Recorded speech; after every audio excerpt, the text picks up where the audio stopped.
No resumo diário da novela Tieta, você verá: Tapitanga resolve dizer que Ascânio só deve estar na sua casa para pedir para Arthurzinho interceder por ele, porque sabe que jamais negaria um pedido do filho. Marcolino fica preocupado e pergunta se o coronel está pretendendo voltar atrás. Modesto corrobora com a opinião do amigo e diz que se Tapitanga está pretendendo dar um pontapé no traseiro de Ascânio, não tem por que ele fazer um carinho no cara agora. O coronel acaba se perguntando o que vai fazer naquela situação, e Arthurzinho, dono de todas as soluções, diz que é simples o que o pai tem que fazer, e pede ao coronel que não deixe Ascânio se aproximar, nem falar com ele. Minutos mais tarde, Tapitanga diz que Arthurzinho não está em casa, e foi para outra fazenda porque queria se isolar e não falar com ninguém. Ascânio resolve ir embora e diz que vai esperar apenas por 2 dias, pois, conforme o próprio coronel, este é o prazo para Arthurzinho voltar. E depois do pai enxotar o secretário-geral da cidade de sua fazenda, agora é a vez de Arthurzinho enxotar Modesto e Marcolino, dizendo que precisa ter um particular com o coronel. Nesse meio tempo, na casa de Elisa, Gladstone começa a conversa com Carmozina, lembrando sobre o dia em que roubaram seu caminhão, antes da festa da cidade, e diz que só pensava como iria fazer para cumprir a promessa que tinha feito a ela. Sem paciência, Carmo diz que o cara está enrolando demais, e avisa que ele não está cumprindo a condição que ela impôs, logo que chegou ali, ou seja, que ele fosse direto e reto. Gladstone confessa que não está sendo fácil enfrentar aquela situação, mas a mulher, cheia de raiva, diz: "Ah, é? E como o senhor pensa que eu estou me sentindo aqui diante do sujeito que me aplicou um golpe?" O prestamista diz que não é nada disso, mas Carmo não quer saber e joga na cara do sujeito que é melhor ele não mentir nem tentar disfarçar o acordo que fez com Tieta, lembrando que ela mesma viu o cara na casa de sua amiga, no dia seguinte após o ocorrido, recebendo um cheque.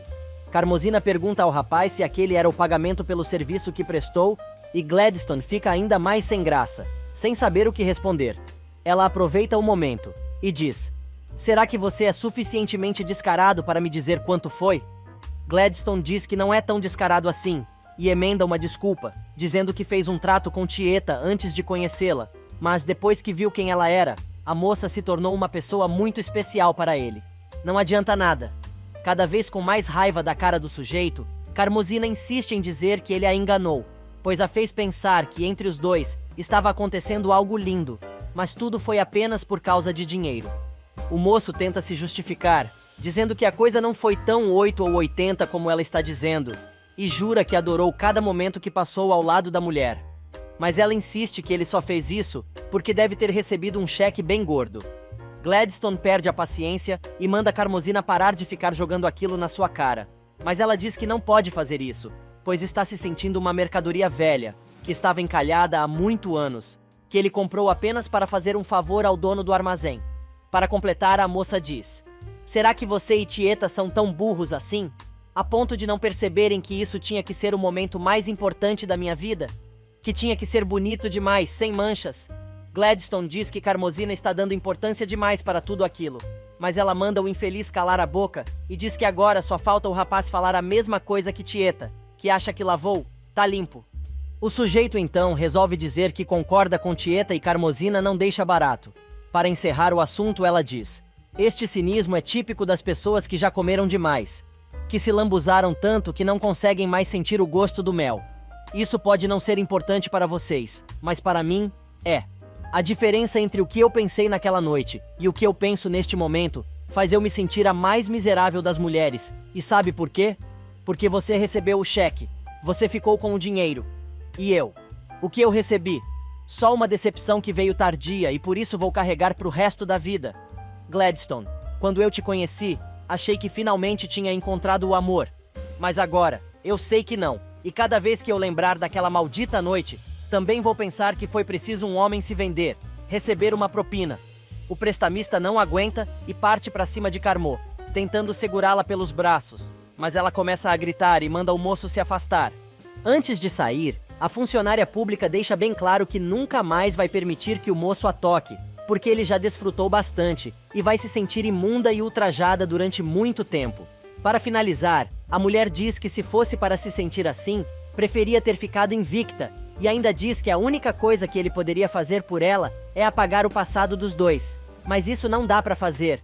Desnorteado, Gladstone quer que Carmozina diga a ele o que fazer, mas ela lembra que já o mandou embora da cidade, pois é a única forma de diminuir a vergonha que ela está passando, ou vai acabar querendo morrer. Minutos depois, Carmosina chega em casa furiosa e diz à mãe que não quer conversar. A mulher resolve ir atrás da filha, mas Imaculada diz a Milu que é melhor ela deixar a moça sozinha.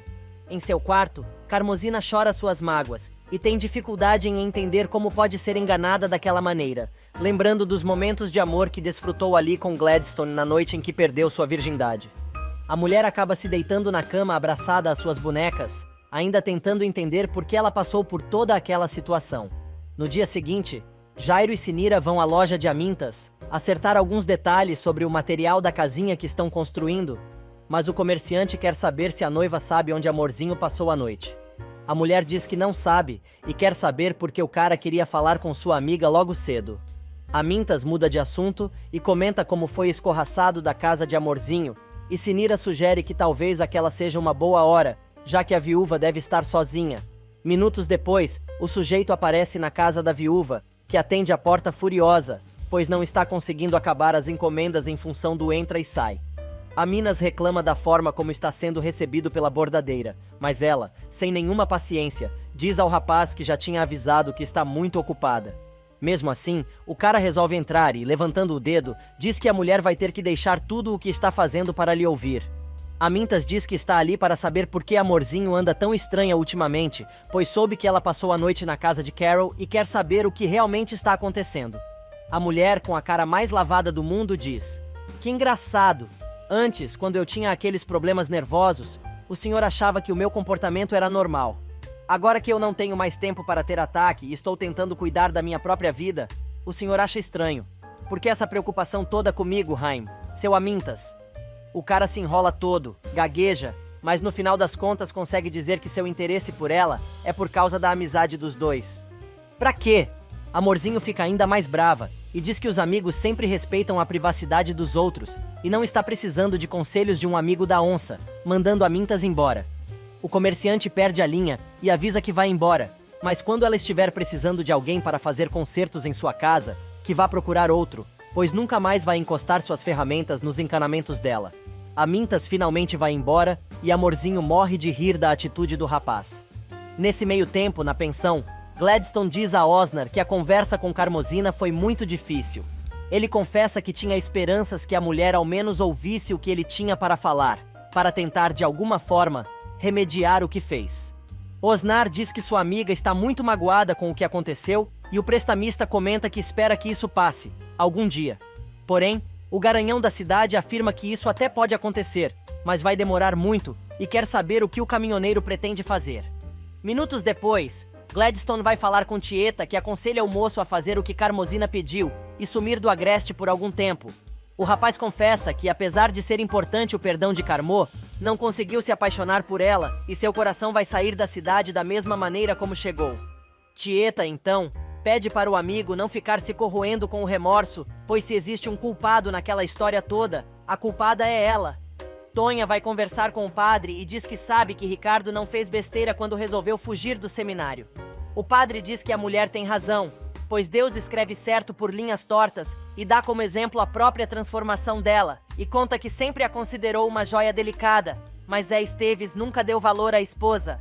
Mudando de assunto, o sacerdote diz que pensou que Tonha tinha ido até a igreja para falar sobre Arthurzinho. Sem jeito, a mulher diz que prefere conversar sobre esse assunto em uma outra hora e acaba se retirando. No bar de Chalita, Modesto diz a Marcolino que Arthurzinho mal chegou na cidade e já foi se adonando de tudo, e agora, o coronel não faz mais nada sem perguntar antes ao filho. O dono do curtume alerta ainda que o rapaz vai acabar interferindo nos negócios dos dois. O advogado diz que, na verdade, tudo o que Arthurzinho tem mandado o coronel fazer tem sido bom para eles, e Modesto concorda, mas diz que os dois precisam ficar de olho, pois o moço pode convencer o velho a se livrar deles e continuar no negócio sozinho. Marcolino concorda e diz que não está a fim de ficar chupando o dedo como aconteceu com Bafo de Bode. Aliás, o cachaceiro está atirado no meio do mato que cresce na pracinha, observando Tonha e dizendo que a mulher é uma vigarista, pois roubou a sua herança e ainda fica por aí se dando ao desfrute. Tonha resolve encarar a Pemba e diz ao rapaz que não roubou nada, e ainda joga na cara do moço que ele nunca foi seu irmão Posidônio. O pau d'água, irritado, diz que vai voar para cima dela como Perpétua, mas Rosalvo aparece para defender a mulher e acaba se livrando do bebum. O engenheiro resolve perguntar sobre Elisa, e Tonha diz que ela está bem e está em casa com o marido. O sujeito, então, resolve perguntar se ela, que está viúva há muito tempo, não sente falta de um perna de calça e coisa e tal. Mas Tonha se irrita e diz que acha que vai chamar Bafo de Bode para defendê-la, avisando que é melhor os dois encerrarem a conversa por ali mesmo, pois tem mais o que fazer. Na fazenda, Arthurzinho diz ao pai que quer que ele vá para a fazenda do Brejo, levando as rolinhas e os capangas por uma noite, pois quer ficar a sós com Tonha. O bode velho acaba cedendo, e feliz da vida, diz que o filho tem muito bom gosto e vai providenciar tudo, explicando que vai mandar Filomena na frente, para arrumar tudo. Mas Arthurzinho diz que quer que Filó fique para servir o jantar ao casal, mas isso o coronel não aceita, e diz que não pode ficar longe da moça, pois é ela quem cuida dele. O rapaz insiste, e mais uma vez Tapitanga concorda. Timóteo aparece em casa, e Elisa, aprontando mais uma das suas, diz ao ex que precisa que ele segure a escada, pois tem medo de cair, pois precisa lavar a cortina do quarto. Minutos depois, Elisa sobe na escada para tirar a tal cortina, e Timóteo aproveita para olhar embaixo da saia da mulher. Ele começa a passar mal, e a moça percebe, mas o rapaz acha uma desculpa, e diz que precisa segurar melhor a ex e mete a mão na bunda dela. Revoltada, Elisa começa a gritar de cima da escada, mandando o sujeito tirar a mão boba dali e desce furiosa, mandando o rapaz se dar ao respeito. Timóteo acaba confessando que olhou para cima e viu um panorama muito bonito. A moça fica ainda mais irritada, dizendo que aquilo não é para o bico dele, manda o sujeito se escafeder do quarto. Nesse meio tempo, Cora vai falar com Tieta e diz que foi a culpada por tudo o que aconteceu entre Carmozina e Gladstone, explicando que a diversão dela e de sua prima é falar das patroas. Por isso, acabou contando tudo para Araci sobre o prestamista e a filha de Milu, mas nunca imaginou que Perpétua estaria ouvindo atrás da porta. A mulher diz que está disposta a sair do emprego por causa disso, mas Tieta avisa que ainda não tomou sua decisão. Porém, a cabrona deixa claro que vai tomar suas providências sobre a fofoca que Perpétua fez e diz que a irmã vai ter que pagar muito caro por isso. Em Mangue Seco, Araci pergunta a Silvana se ela já foi na casa de Carol e quer saber se a residência da moça tem cheiro de pecado. Silvana aproveita a deixa para dizer que vai sair e visitar novamente a moça, pois já não se lembra mais da casa dela, prometendo contar tudo à mãe quando voltar. Nesse meio tempo, a moça está a todo vapor na máquina de costura, mas comenta com Aida que acha a ideia de bebê esquisita e acredita que não vai dar certo. Aida diz que pensa exatamente o contrário, porém, quando vai explicar sua opinião, Silvana aparece. A ex-esposa de Modesto diz que a visita pode se aproxegar, pois ela estava de saída já que precisa fazer uma visitinha a Araci. Silvana descobre o vestido novo que Carolina está fazendo e elogia a peça. A ex-Teuda e Manteuda conta que os vestidos são fabricados por ela, Aida e Amorzinho, que montaram uma sociedade. Na casa ao lado, Dário chega depois de seu mergulho diário, dizendo que sente que está cada vez mais perto de encontrar o que procura. Mas Laura não dá bola. O comandante reclama, e ela pede desculpa, afirmando que estava entretida pensando no jantar especial que o casal vai preparar para Silvana. Aida chega na casa da amiga e diz que está ali para saber a resposta de Juraci e quer saber se ela vai ou não encomendar as roupas para Carol. No bar de Chalita, Ascânio conta sobre a desapropriação das terras de Mangue Seco e diz que o governo tem o direito de fazer isso, desde que pague uma indenização, mas afirma que naquela situação, Tonha tem mais é que botar para quebrar. Tonha chega em casa e pega Leonora atirada no sofá.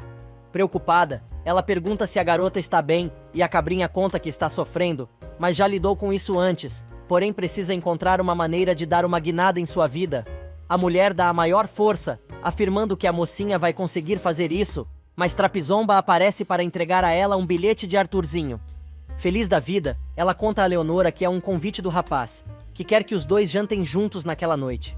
Milu, nesse meio tempo, resolve ir até o quarto de Carnozina para saber como a filha está, e ela, ao ver a mão, desaba, chorando nos braços da mulher. Do outro lado da praça, Tieta aparece na casa de Perpétua de surpresa e diz: "Quer dizer que foi você que, com essa língua de trapo, caguetou Gladstone para Carmozina." A Tribufu pergunta à irmã se, depois de ter descoberto aquele babado forte, poderia ficar calada e coisa e tal. Mas Tieta não dá bola e voa para o quarto da Bruaca. Trancando a porta, A Cabrona encontra a chave do armário e pega a caixa branca misteriosa de Perpétua, que está do lado de fora gritando. Tieta destranca a porta e, olhando dentro da caixa, diz: "O que você não deveria, Perpétua, é ter guardado durante tantos anos essa nojeira aqui. A cara da infeliz é a melhor." Tieta tripudia sobre o segredo mais bem guardado da irmã, enquanto diz que ela não é ninguém para ficar se metendo e fazendo fofoca sobre a vida dos outros, se guarda uma coisa tão nojenta como aquela dentro da sua própria casa. Paralisada de medo, Perpétua sussurra, jurando que não fez nada de errado, mas não desiste de enfrentar a irmã e lembra que não foi ela quem contratou um macho para outra, para que a tal fulana fosse finalmente inaugurada. Tieta, então, respondendo na mesma moeda, lembra que aquilo não foi pior do que a promessa que ela fez a Deus, quando jurou dar um filho ao Senhor, em troca de ser inaugurada. Perpétua, que sempre tem a resposta na ponta da língua, diz: "Mas Deus aceitou o trato, tanto que me deu o major, que casou comigo e me fez transbordar de felicidade." Disposta a tudo para dar uma lição na bruaca, Tieta responde: "Coitado, deve ter morrido mais cedo de infelicidade e arrependimento. Apesar do que você diz, ele não deve te fazer tanta falta, a julgar pelo que tem aqui dentro dessa caixa." Perpétua começa a recuperar o fôlego e decide ameaçar a Cabrona, dizendo que ela está sabendo demais e isso pode ser muito perigoso. Tieta avisa que está cagando e andando para as ameaças da megera e diz que, infelizmente, jurou que nunca iria revelar o segredo dela, afirmando que é uma mulher de palavra. Antes de ir embora, Tieta diz que, como Deus é pai, outra pessoa, algum dia, vai descobrir o que tem dentro da tal caixa branca e atira tudo no chão. Perpétua chega a gritar de dor quando os troços caem no tapete, mas a Cabrona não perdoa, afirmando que quando isso acontecer, a tribo Fu nunca mais vai poder colocar sua cara na rua. E como se não bastasse, a mulher ainda diz: "E tem mais uma coisa, fique longe de Carmosina, não se atreva a chegar perto dela para falar sobre Gladstone outra vez, ou você vai se arrepender." Assim que Tieta sai, Perpétua se joga no chão e agarra a caixa, aliviada, mas resmunga consigo mesmo que é melhor Tieta aproveitar enquanto pode, pois os dias dela estão contados. Na pensão, Imaculada pega Gladstone indo embora e quer saber por que o sujeito decidiu deixar a cidade tão depressa. Ele explica que surgiu um assunto urgente em São Paulo que precisa resolver. Jairo e Sinira chegam e o prestamista decide se despedir do casal e da garota, que aproveita para dizer a ele que tem gente no Agreste que o aprecia demais. Todo sem jeito, ele pede à Imaculada que diga a Milu que não gostaria de ter que ir embora daquele jeito. Jairo inventa uma desculpa para sair de novo e deixa a pensão, correndo. No quarto da filha, Milu tenta consolar Carmosina, dizendo que se lembra perfeitamente bem da primeira noite que passou com o pai dela, afirmando que consegue entender muito bem o que a moça está sentindo. No meio da conversa, a dona da pensão diz que Gladstone é um canalha, mas Carmo pede que ela não fale daquela maneira, pois a coisa ainda está doendo muito, porém, promete fazer de tudo para esquecer o rapaz. Milu então diz à filha que sempre vai apoiá-la em tudo o que ela precisar, avisando que sempre estará pronta para auxiliar a moça no que ela precisar. Na sala, a dona da pensão conta à Imaculada que Carmosina disse o que foi que a deixou tão triste, mas não pode revelar o segredo da filha. A garota diz que Gladstone foi embora e que achava o moço muito legal. Chateada, Milu diz que o cara até parecia ser mesmo um homem bom e quer saber se ele, por acaso, deixou algum recado para Carmosina. Imaculada diz que não, mas conta que ele mandou dizer a ela que não gostaria de ter saído dali com tanta pressa. De repente, a mocinha lembra que seu caderno com as histórias estão com o prestamista e sai correndo. Na praça, Osnar vai falar com Gladstone e diz que o avisou desde o começo que não era para o sujeito magoar Carmosina, mas não pretende jogar isso na cara dele, pois sabe que o moço também está sofrendo.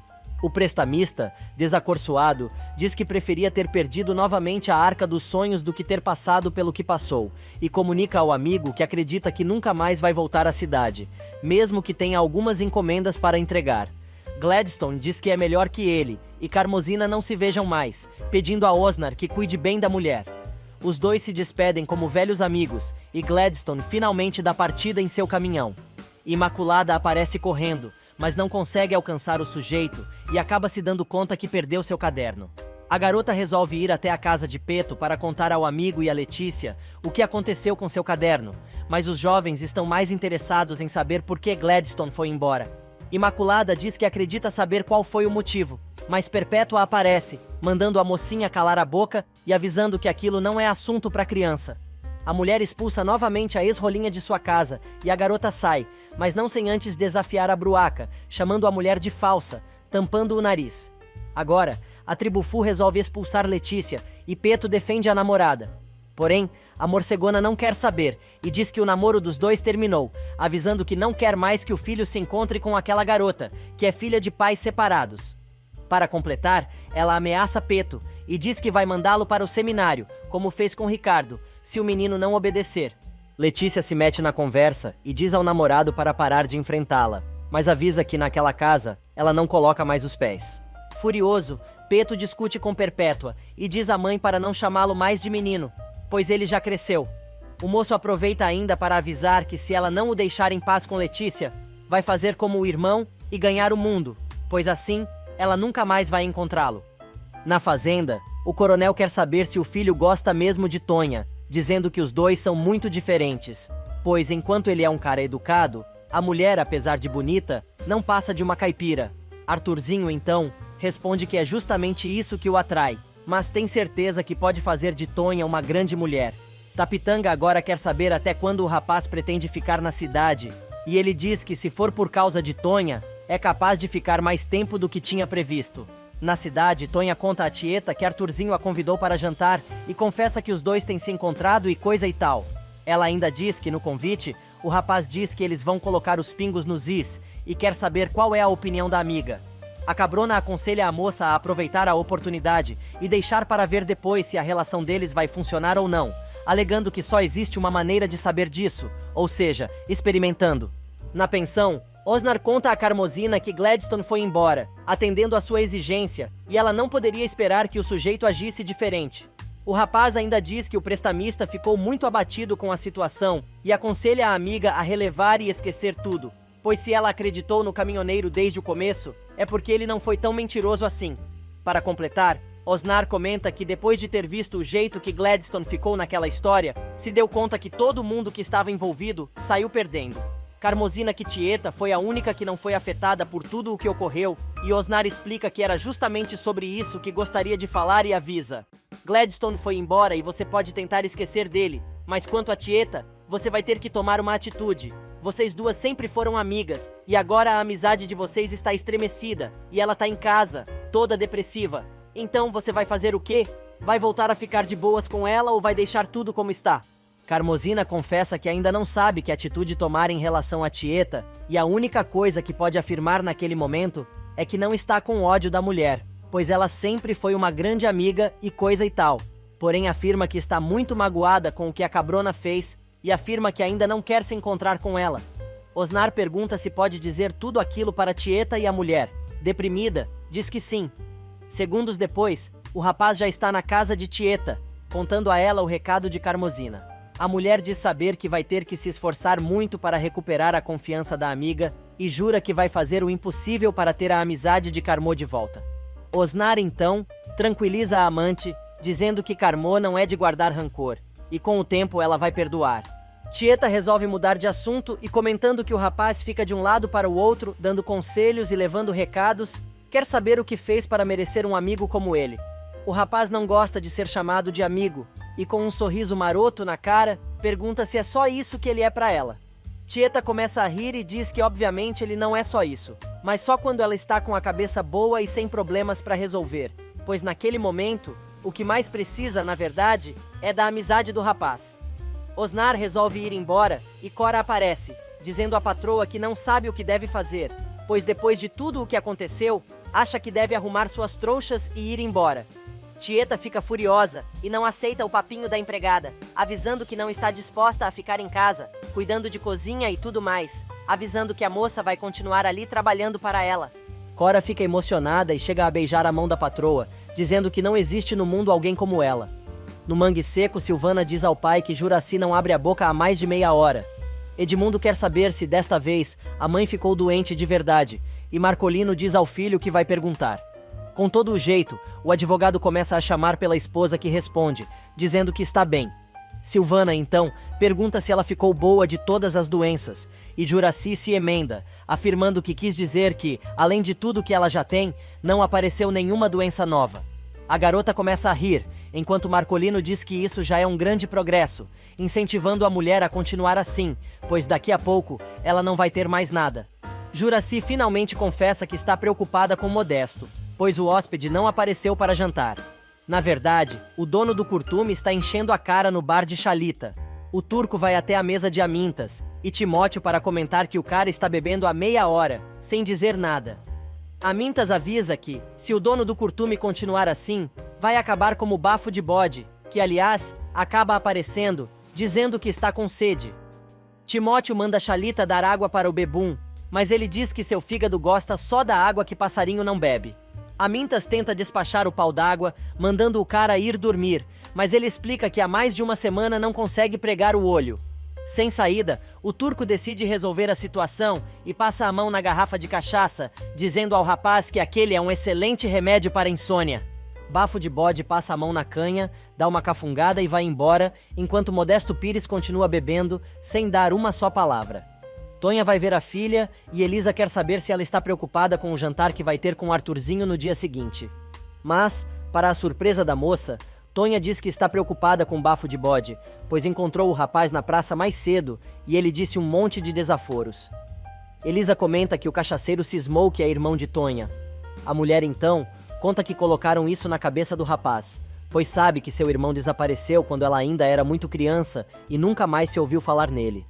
Tonha ainda diz que, às vezes, fica pensando como estaria seu irmão àquelas alturas, pois talvez ele estivesse precisando de ajuda e coisa e tal, revelando que gostaria muito de ajudar Bafo de Bode, mas acha que o moço não tem mais jeito.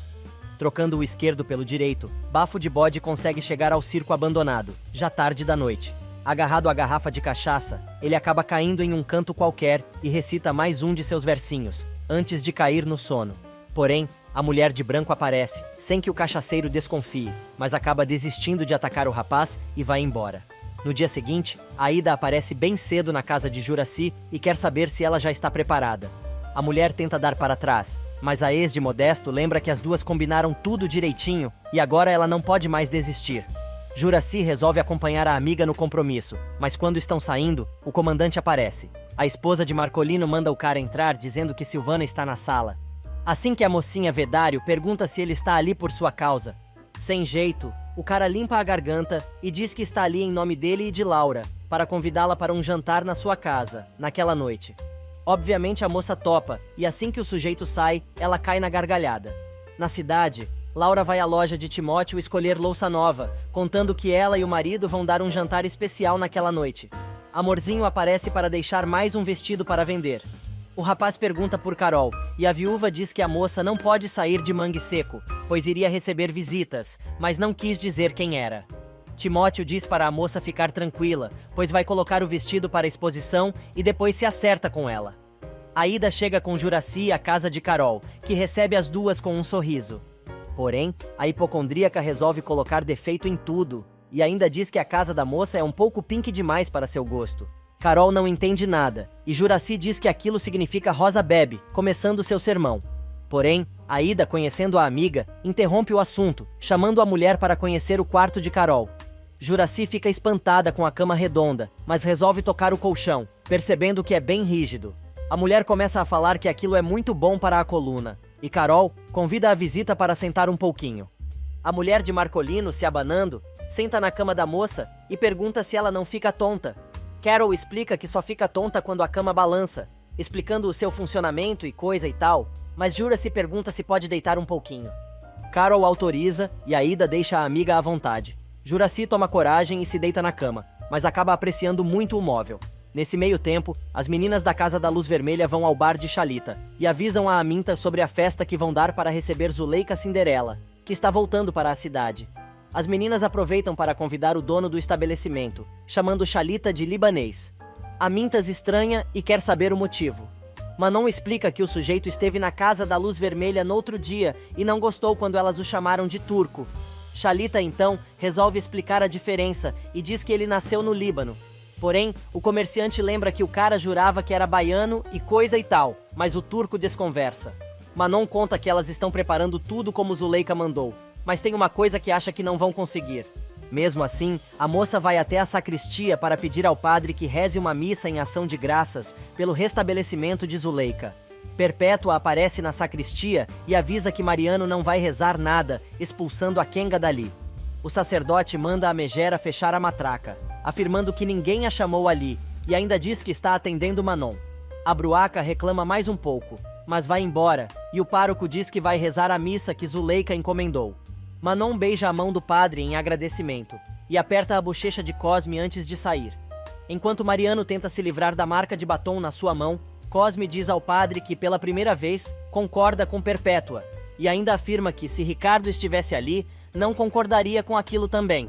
O pároco, então, afirma com todas as letras que tem certeza absoluta que, se Ricardo estivesse na cidade, ele o ajudaria a rezar a missa, mas, como ele não está, é o seminarista quem vai ajudar. Em casa, Perpétua conta a Sinira sobre a tal missa, mas a noiva diz que Jairo sempre afirmou que não se deve jogar a primeira pedra em ninguém. A Tribufu não gosta do comentário, e rogando uma praga diz: "Pois espere só até sua noite de núpcias, quando ele tropeçar no pé da cama, cai em cima de você, com aquele peso todo e esmagar seu baço." Sinira começa a ter seus chiliques e Perpétua, furiosa, grita: "Aqui não!" Enquanto isso, em sua casa, Elisa pergunta a Leonora o motivo de sua separação e quer saber se Helena teve alguma coisa a ver com aquilo. A moça diz que não quer falar sobre o assunto e não pode dizer nada sobre isso.